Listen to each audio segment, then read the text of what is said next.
So guys देखिए, अगर हम यूजर डिफाइंड एक्सेप्शन के बारे में बात करें तो यूजर एक्सेप्शन देखिए किस तरह से काम करती है। यूजर जो डिफाइंड हम एक्सेप्शंस लिखते हैं वो क्या होता है कि बेसिकली हमने एक खुद के एक्सेप्शन के दिया, जैसे एक वैल्यू एरर नाम की एक एक्सेप्शन है, वैसे ही माई एरर या मेर अगर मैं बोलूं तो वंश एरर या किसी भी एरर के नाम से, ओके, किसी के भी नाम के एरर से का अगर मैं एरर को क्रिएट करता हूं तो उसे हम एक्सेप्शन बोलते हैं, वो बोलते हैं। इसका मतलब बेसिक अगर मैं आपको तरीका बताऊं, हम नेक्स्ट फाइल पे चलते हैं ताकि आप ये सारा कोड हमारे पास संभाल के रहे और अगर कभी जरूरत हो हम इसे देख पाए। तो अगर हम फाइल का नाम दे देता हूं मैं 5.py, इसे कंट्रोल में एंटर, यहाँ पे देखिए अब यहाँ पर मैं एक आपको एक बेसिकली एक एल्गोरिथम बताऊंगा किस तरह से होता है। हम सबसे पहले एक क्लास कीवर्ड यूज करते हैं क्योंकि एक्सेप्शन हमेशा क्लास में क्रिएट होती है। एक्सेप्शंस को कभी भी हम फंक्शन के थ्रू क्रिएट नहीं कर सकते। मतलब हाँ, एक एक्सेप्शन के अगर हमने वेरियस फंक्शंस बनाने, जैसे मैंने आपको बताया था कि एक अगर एक्सेप्शन है वो अलग अलग केसेस में अलग अलग तरीके से रिप्रेजेंट की जाती है। रन टाइम एरर है कि अलग अलग केसेस में अलग अलग आउटपुट शो कर दिया है। तो हम कैसा कर सकते हैं कि एक क्लास के अंदर डिफरेंट फंक्शंस बना सकते हैं जो उस एक्सेप्शन को रेज करता है, लेकिन अलग अलग तरीकों पे। अब इसका एक्सेप्शन को रेज करने का तरीका है, मान लीजिए मैं क्लास लिखता हूं, उसके आगे मुझे कोई भी कस्टम एरर लिखना है, ओके। या ध्यान रखें आपने कोई बीच में स्पेस नहीं छोड़नी, कस्टम एरर लिखिए आप अपनी मर्जी से कोई भी, फिर ब्रैकेट में आपने उसके अंदर ये एक्सेप्शन लिखनी है, ओके। अब एक्सेप्शन में आपको भी समझने की जरूरत नहीं है एक्सेप्शन में क्या लिखना होता है बेसिकली, क्योंकि एक्सेप्शन तब आती है कि यहाँ पे हमें वो लिखना होता है कि एक्सेप्शन बेसिकली आई क्या है, कोई एरर आया है, क्या आया है, कब हमने ये एरर प्रिंट करना है, ओके। अब तो जब हम इसके ऊपर एक प्रोग्राम करेंगे तब हम इसके ऊपर बात करेंगे। सिंपली मैं इसे कर देता हूँ अभी फिलहाल के लिए पास, और फिर इसके बाद अगर मैं इसे रेज करूंगा, ओके, रेज करूंगा मैं इसे, और रेज के आगे मैं कस्टम एरर लिख दूंगा, ओके। रेज के आगे मैंने कस्टम एरर लिखा और कस्टम एरर को मैं ब्रैकेट्स में अगर जिसके जो स्टेटमेंट लिखूंगा वो कस्टम एरर पहले होगा, फिर उसके बाद वो statement as it is print होगी। मान लीजिए मैं यहां पे लिखता हूं this was the error, okay. मैंने इसलिए बेसिकली इतना सा लिख दिया। अब मैं इसे रन करूंगा तो ये देखिए यहाँ पे क्या है, custom error, raise custom error हुआ, दिस वॉज एन एरर, देखिए main dot custom error, this was an error. तो ये इसने डायरेक्टली एरर को रेज किया हुआ, इसलिए हमें इस तरह से प्रिंट हुआ है वो, ओके। इस तरह से हम एरर को रेज कर सकते हैं। अब खुद का एक प्रोग्राम बनाते हैं जिसमें हम एरर को रेज करेंगे। तब तक के लिए मैं इस ब्लूप्रिंट को मैं कमेंट आउट कर देता हूं ताकि आप समझ पाए किस तरह से वर्क हो रहा है आगे। तो मान देखिए एक बेसिकली एक प्रोग्राम, चलिए क्लास का एक प्रोग्राम क्रिएट करते हैं जिसका नाम देता हूं मैं नो एरर। नो एरर नाम का एक एरर है, ओके। नो एरर नाम का एक एरर है, इसके अंदर एक एक्सेप्शन जाएगी। ये बेसिकली इस तरह से वर्क होता है जैसे हम फंक्शंस क्रिएट करते हैं तो उसके अंदर हम कोई देते हैं ना, पैरामीटर सेट करते हैं कि अगर पैरामीटर है तो फिर वो उसके अंदर आर्ग्यूमेंट्स के अंदर वर्क करेगा वो पूरा। तो वैसे ही बस बेसिकली उसी तरह से काम करता है ये। इसके अंदर मैं आपको एक दो फंक्शन हम बेसिकली क्रिएट करते हैं। सबसे पहले एक फंक्शन हम क्रिएट करते हैं, इनिशियलाइज करते हैं हम एक फंक्शन, ओके। सेल्फ फंक्शन हम इनिशियलाइज करते हैं जिसके अंदर हम दो वैल्यूज देते हैं, सेल्फ और वैल्यू।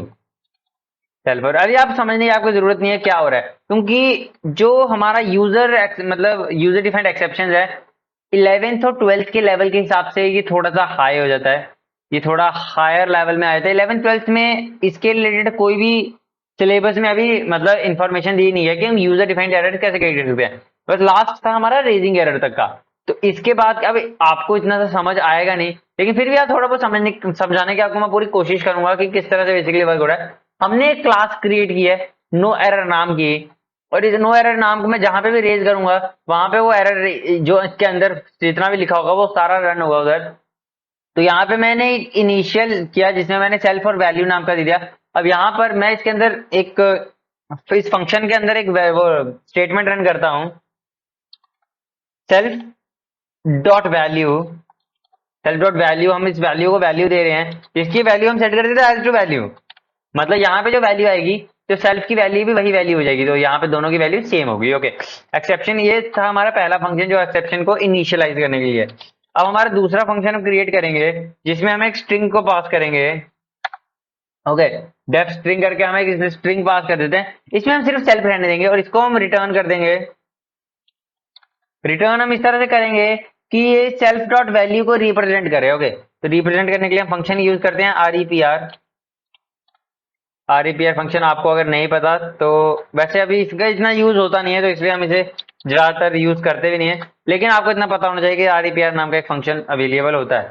सेल्फ लिख के, एक मिनट मुझे इंसर्ट को वेस्ट करना पड़ेगा क्योंकि इसने कुछ एरर कर दिया है। ठीक है, हाँ, सेल्फ करने के बाद यहाँ पे मुझे लिखना पड़ेगा डॉट वैल्यू। तो ये क्या करेगा, इस वैल्यू को रिटर्न करेगा, इस वैल्यू को जो रिप्रेजेंट कर रहा होगा वो रिटर्न कर देगा, और इसको वैल्यू को रिप्रेजेंट क्या कर रहा है, ये एरर रिप्रेजेंट कर रहा है। ओके, तो बेसिकली इस एरर को ये रन कर देगा। अब ये था मेरे एरर की क्लास जो मैंने क्रिएट कर दी है। यहाँ पे एक ब्रैकेट क्लोज करके इस एरर को हम कंप्लीट करते हैं। अब ये था मेरा एरर जो मैंने क्रिएट किया हुआ है। अब इस एरर को रन किस तरह से करेंगे हम, या फिर रेज किस तरह करेंगे, मैं ट्राई मेथड यूज कर, ट्राई एक्सेप्ट के थ्रू हम इसको रेज कर सकते हैं। और ऐसे रेज, तो ट्राई मैं करूंगा सीधे ट्राई करके रेज करेंगे हम। बेसिकली किस तरह से रेज करें हम, चलिए ऐसे रेज करते हैं। रेज करके हम ब्रैकेट में लिख देते हैं माई एरर लिख के, और ब्रैकेट के अंदर, या सॉरी, हमने माई एरर नहीं, हमने नो एरर नाम रखा हुआ है, तो मुझे नो एरर ही करना पड़ेगा, नो एरर। और ब्रैकेट में मतलब मान लीजिए मैं लिख देता हूँ 5 × 6, ऐसे कोई रैंडम नंबर लिख दिया मैंने, इसका कोई मतलब नहीं है। ओके, तो ये था यहाँ तक का प्रोग्राम। अब ट्राई तो लिख दिया हमने, अब एक एक्सेप्ट स्टेटमेंट लिखनी पड़ेगी। ओके, एक्सेप्ट स्टेटमेंट लिखते हैं हम। एक्सेप्ट स्टेटमेंट में हम इस एरर को कॉल करेंगे। ओके, तो मैं यहाँ पे लिख दूँ माई एरर एक्सेप्ट, ओ सॉरी स्पेस डालनी बीच में, एक्सेप्ट माई एरर। यार बार बार नो माई एरर क्यों लिख देता हूँ पता नहीं, लेकिन इसका नो एरर आएगा। Except no error as, as की क्या पहले मैं एरर लिख देता हूँ। कोई भी वेरिएबल हम शो कर सकते हैं, रिप्रेजेंट कर सकते हैं किसी भी वेरिएबल से। ओके, एरर का स्पेलिंग अब मैं बोल चुका हूँ, मुझे एरर का स्पेलिंग याद है, टेंशन मत लीजिए, मैं बस आपके साथ थोड़ा सा मजाक कर रहा था। अब यहाँ पर हम इस एरर को प्रिंट कर सकते हैं। ओके, यहाँ पे हम बेसिकली प्रिंट करेंगे इसको, हम एक स्ट्रिंग की फॉर्म, स्ट्रिंग और उस वेरिएबल के फॉर्मेट में प्रिंट करते हैं। तो यहाँ पे मैं लिख सकता हूँ an exception occurred, an exception, an exception occurred, और फिर उसके आगे मैं इस एरर को, एरर की वैल्यू को प्रिंट कर देता हूँ। ओके, तो ये इस तरह से होगा कि यहाँ पे मैं कॉमा डाल के लिख दूंगा एरर डॉट वैल्यू, तो अब ये इसकी वैल्यू को रन कर देगा, जो इसकी वैल्यू होगी जो हम इनिशियलाइज करेंगे। ओके, तो इस तरह से ये पूरा फंक्शन काम करेगा। तब चलिए देखिए, अब मैं इसे रन करूंगा, देखिए क्या आता है। अब यहाँ पर एरर आया है, मुझे इस एरर को ठीक करना पड़ेगा। एक मिनट, प्रोग्राम तो मुझे लग रहा है पूरा सही, इसके एरर्स को हम चेक कर लेते हैं। ओके सॉरी, मेरी एक ही गलती थी, ये रिटर्न के बाद आपको भी पता होना चाहिए कि 2.6 के वर्जन में रिटर्न के बाद हम वो नहीं कर सकते। हमें सिर्फ मतलब रिटर्न के बाद डायरेक्ट स्पेस डाल के वैल्यू डलती है, और उसमें वो नहीं होता। तो यहाँ पर आज, एक मिनट, यहाँ पे गलती क्या हो रही है। ओके, अब ठीक है। हाँ, तो हमें रिटर्न के बाद बेसिकली वो करना पड़ता है, इसलिए वो वैल्यू को रिटर्न नहीं कर रहा था। अब मैं देख लेता हूँ कोई और एरर तो नहीं है इसमें, मुझे तो कोई इसमें एरर अभी दिख नहीं रहा। इसे करते हैं रन और देखते हैं कोई एरर आता है नहीं, अभी भी कोई एरर आ रहा है। मुझे इस एरर को चेक करना पड़ेगा। देखिए धीरे धीरे हम इस एरर को चेक करेंगे, तभी हमें समझ आएगा कि बेसिकली हो क्या रहा है। ये देखिए मेन नो एकर एक्सेप्शन स्ट्रिंग फेल्ड। ओके, तो यहाँ से हमारी एक्सेप्शन फेल्ड हो रही है क्योंकि रीज हम कर रहे थे नो एरर। अभी हमने स्टेटमेंट को ठीक कर दिया है। मैं इसे करता हूँ सेव, इसे करता हूँ रन। यहाँ पे attribute no error object has no attribute value.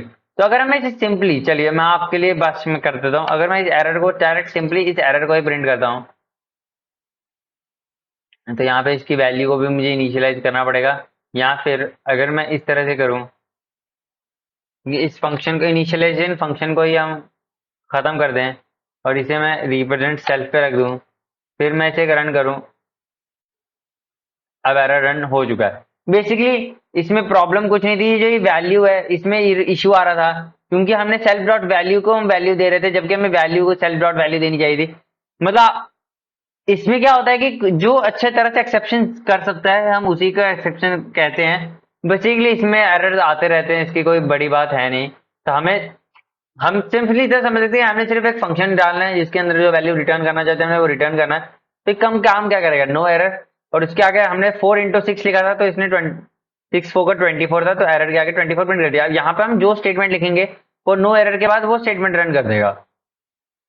Basically इतना सा काम है। अगर मैं इधर रेज करूं नो एरर, क्योंकि रेज करने के लिए भी जैसे रिटर्न की तरह सेम होता है कि इसमें हमें जरूरत नहीं होती इन्वर्टर उसकी ब्रैकेट्स की, तो इसलिए बिना उसके भी रन हो जाता है। तो अगर मैं यही इसके आगे डाल दूं रेज नो एरर, और फिर उसके आगे मैं इसके अंदर इसी के अंदर लिख दूं, या मैं 4x60 रहने देता हूँ स्ट्रिंग में, तो ये देखिए अब मैं रन करूंगा, ये देखिए 4 स्ट्रिंग एज इट स्ट्रिंग की तरह प्रिंट हो गया, एन एक्सेप्शन अकर, जिस तरह से मैंने इसके लिखा था एन एक्सेप्शन और एरर, इस तरह से प्रिंट हो गया।